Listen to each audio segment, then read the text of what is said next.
आज़मीन हज की तैयारियां अब अपने अख्तामी मराहिल में दाखिल हो गई हैं। महाराष्ट्र के आज़मीन की रवानगी का सिलसिला जुलाई के दूसरे या तीसरे हफ्ते से शुरू हो सकता है।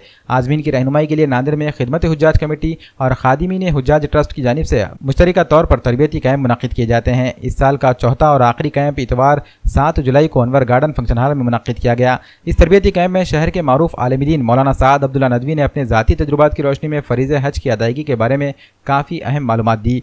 ख़ास तौर पर हज के आखिरी 5 दिन के दौरान अदा किए जाने वाले अरकान के बारे में तफसीली मालूमात दी गई। इस तरबियती कैंप में 800 से ज़ायद मर्द और ख़वातीन ने शिरकत की।